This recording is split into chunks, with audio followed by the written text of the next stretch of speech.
घेण्याचे या प्रकरणाचे 2 भाग पाहिलेले आहेत. आता तिसरा भाग आपण घेऊया. दुसऱ्या भाग जो आपण पाहिला मगाशी, त्यामध्ये त्यांची जोडणी वगैरे कशी असते हाही भाग समजून यामध्ये घ्या. जोडणी केली जाते, म्हणजे घटाची जोडणी मी तुम्हाला मगाशी या दुसऱ्या भागामध्ये उभं होतं थोडं सांगितलेलंच आहे. तर जोडणी केली जाते आणि जोडणी करून मग जादा व्होल्टेज आपल्या या ठिकाणी मिळवलं जातं. विभवांतराचं एकक व्होल्टेज परत एकदा लक्षात घ्या. आता त्यानंतर तिसऱ्या भागामध्ये आपण पुढच्या काही संकल्पना पाहणार आहोत. धारा विद्युतचे चुंबकीय परिणाम. आता धारा विद्युत म्हणजे काय, तर इलेक्ट्रॉनचं वहन, आणि ह्याचा चुंबकावरती काय परिणाम होतो ते आपल्याला या कन्सेप्टमध्ये अभ्यासायचं. ही कन्सेप्ट आपली शेवटची कन्सेप्ट या प्रकरणामध्ये आपली राहिली आहे.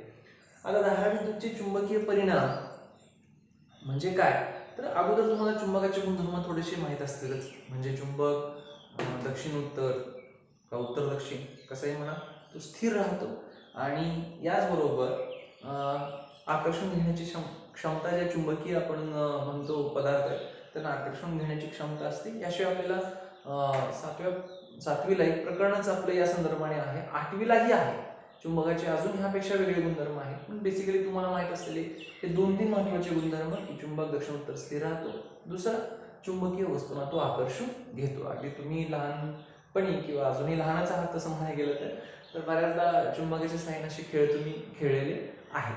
आता याचे ज्या वेळेला या विजेचा काय परिणाम होतो, म्हणजे विजेचा आणि चुंबकाचा काय संबंध आहे थोडंसं ते आपण पाहू.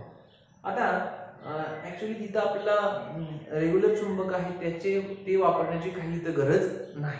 आता धारा विद्युताचे चुंबकीय परिणाम म्हणजे काय बघा, की ज्या वेळेला एखाद्या तारेतून, ती धातूची तार असेल आणि मुख्यतः लोखंड असेल, तर ज्यावेळेला या तारेतून ज्यावेळेला वीज जाईल त्यावेळेला त्या तारेभोवती चुंबकीय क्षेत्र निर्माण होतं, किंवा त्या तारेमध्ये तात्पुरत्या स्वरूपात चुंबकाचे गुणधर्म येतात. त्याला आपण काय म्हणूया, की थोडक्यात त्याला धारा विद्युताचा चुंबकीय परिणाम आपण म्हणूया. बघा मी काय म्हणतोय, की ज्या वेळेला एखाद्या धातूच्या तारेमधून वीज इलेक्ट्रॉन वाहती, त्यावेळेला त्या तारेमध्ये तात्पुरत्या स्वरूपात चुंबकाचे गुणधर्म येतात.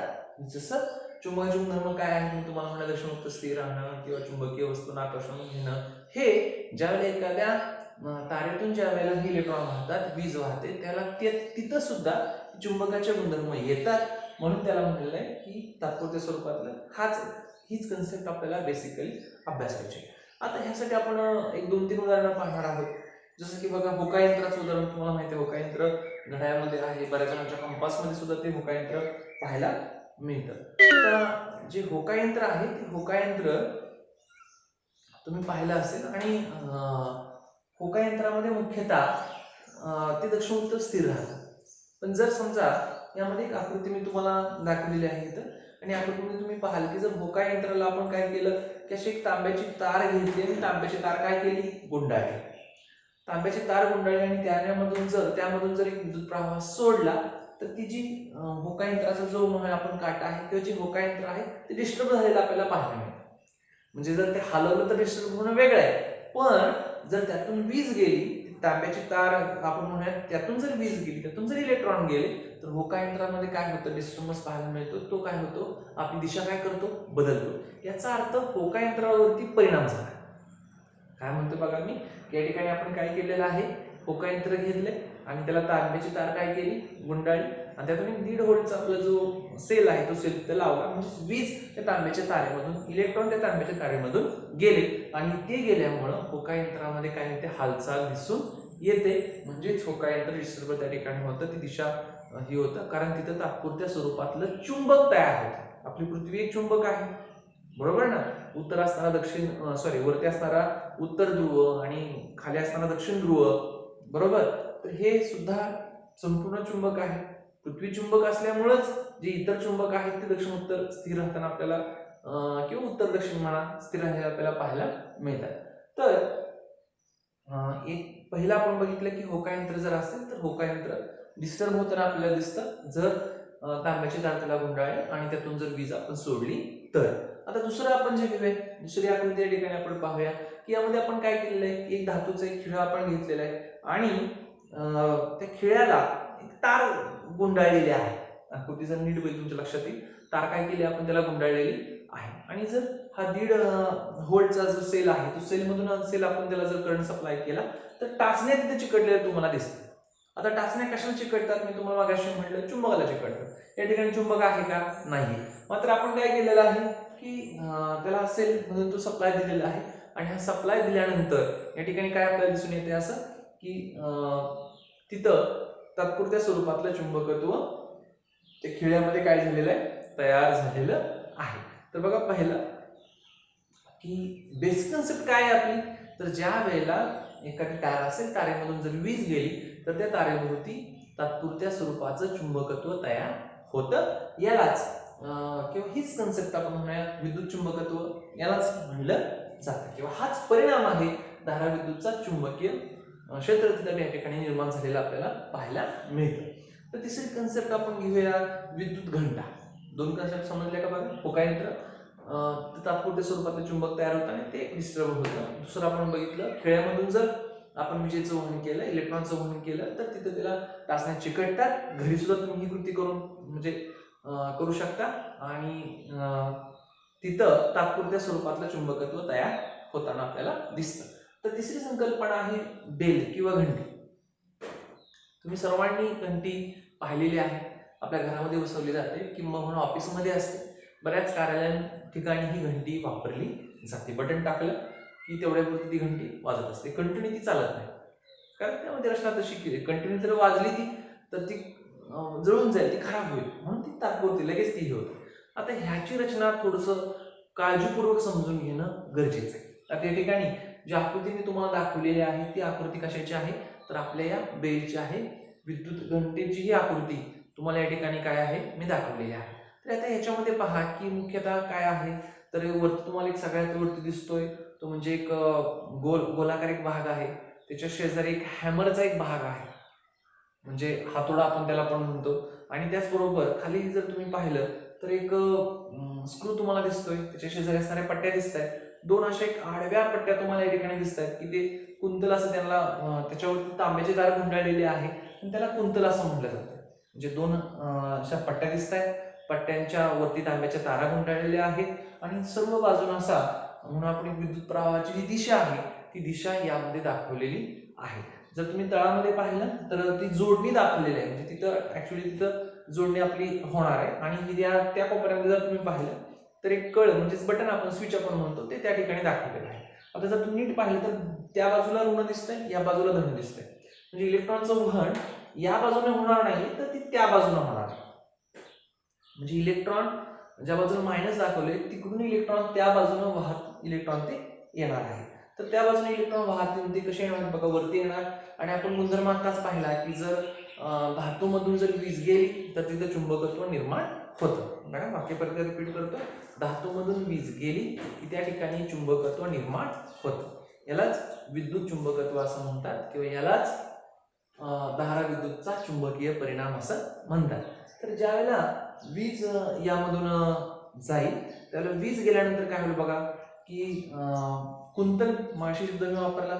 त्याच्याभोवती तांब्याच्या तारा काय केलेल्या आहेत गुंडाळलेल्या आहेत. त्यातून ती वीज येईल. वीज आल्यानंतर ती पुढे येईल आणि पुढे आल्यानंतर एक बघा या ठिकाणी संपर्क स्क्रू दिलेला आहे. आता ज्या वेळेला इथं त्या दोन पट्ट्यांमध्ये आपण म्हणूया पट्ट्यामधून ज्या वेळेला वीज जाईल त्याला तिथे चुंबकत्व निर्माण होईल आणि जो वरती असणारा जो संपर्क स्क्रू आहे त्याच्या शेजारचा जो भाग आहे सगळा तो एक आडव्या पट्टीसारखा भाग आहे पहा तो तिकडं खेचला जाईल. बघा रचना समजून घ्या की ज्या वेळेला इलेक्ट्रॉन वाहत येतील त्या वेळेला त्या तांब्याच्या कुंतलामधून म्हणजे तांब्याचे तार त्या दोन असणाऱ्या रॉडला गुंडाळलेले आहे आणि त्यामधून काय होईल ते की इलेक्ट्रॉन वाहतील. वाहिल्यानंतर तिथं चुंबकत्व तयार होईल आणि संपर्क स्क्रूच्या शेजारी असणारी जी पट्टी आहे ती पट्टी तिकडे आकर्षली जाईल. ती तिकडे आकर्षली गेली की त्याला वरती बघा हॅमर जोडलेला आहे. तो हॅमर जाऊन त्या म्हणूया घंटीवरती काय होईल आदळेल. आता तो तिथं आदळला की याच वेळेला इकडचा संपर्क काय झाला तुटला. संपर्क स्क्रू आणि त्याच्या शेजारी जी पट्टी आहे तुम्ही समजून घ्या. तो संपर्क काय झाला तुटला की इलेक्ट्रॉनचं वाहन काय झालं बंद झालं. मी या अगोदर तुम्हाला म्हटलं होतं तिकडून इलेक्ट्रॉन वाहतात इकडून कोणतरी घेणार पाहिजे ना. घेणारा कोण नसेल तर आर्थिक आणि करंट. जर करंट आहे तुमच्या कुठली इलेक्ट्रॉनची वस्तू जर आर्थिक नसेल तरी चालत नाही ती वस्तू. तरी ते इलेक्ट्रॉनिक उपकरण चालत नाही. तर या ठिकाणी बघा की तिकडून आपण म्हणूया संपर्क स्क्रू मधला संपर्क काय होईल, तुटेल. तुटल्यानंतर वहन बंद होईल. वहन बंद झाल्यामुळे जे आकर्षण घेतलं होतं मगाशी त्या दोन पट्ट्यांनी दांड्यांनी, ते परत काय करेल, त्याला तो सोडून दे. सोडून दिले की परत मूळ जागी येईल. मूळ जागे आले की परत संपर्क सुरू झाला. संपर्क परत सुरू झाला की वहन परत सुरू झालं. वहन परत सुरू झालं, चुंबकत्व परत तयार झालं. चुंबकत्व परत तयार झालं की ती जो असणार जो हॅमर आहे तो परत तिकडे काय केला जाईल, खेचला जाईल. तो हॅमर तिकडे खेचला गेला की परत त्याच्यावरती असणारा जो हॅमर तिकडे खेचला गेल्यामुळे तो घंटीवरती काय होईल, आदळेल. आदळला आवाज होईल. बघा रचना परत तीच. आदळला, संपर्क कनेक्शन काय झालं, संपलं. इलेक्ट्रॉनचं वहन बंद झालं. तयार झालेलं चुंबकत्व नष्ट झालं. परत तो मूळ ठिकाणी. म्हणजे चुंबकत्व तयार झाल्यामुळे तो खेचला जातोय आणि जाऊन तो घंटीवरती हॅमर काय होतोय, आदळतोय. तो घंटीवरती आदळला की इकडे संपर्क तुटतोय. संपर्क तुटल्यामुळे वहन बंद होतंय. वहन बंद झाल्यामुळे चुंबकत्व नष्ट होतंय. चुंबकत्व नष्ट झाल्यामुळे तो परत मूळ ठिकाणी. म्हणजे या ठिकाणी बघा, इलेक्ट्रॉनचं वहन झाल्यामुळं तो तिकडे जातोय. वहन बंद पडल्यामुळे परत तो मूळ ठिकाणी येतो. तर अशा पद्धतीनं ही रचना काळजीपूर्वक समजून घ्या. कुंतल कशाला म्हणायचं लक्षात घ्या. वहन कसं नेमकं होतंय ते लक्षात घ्या, कारण दिशा महत्वाची. तुम्ही जर या बाजूने आला तर ते चुकतंय. त्या बाजूने तो इलेक्ट्रॉनचं वहन लक्षात तुम्ही घेणं गरजेचं आहे. आणि तिथं चुंबकत्व निर्माण झाल्यामुळे हॅमर तिकडे खेचला जातो आणि परत संपर्क तुटल्यामुळे हॅमर मूळ ठिकाणी येतो.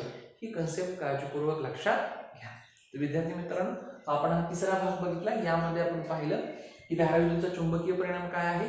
एका वाक्यात मी तुम्हाला परत सांगतो की ज्या वेळेला एखाद्या तारेमधून वीज वाहते, इलेक्ट्रॉन वाहतात, त्यावेळेला तिथं तात्पुरत्या स्वरूपातलं चुंबकत्व तयार होतं.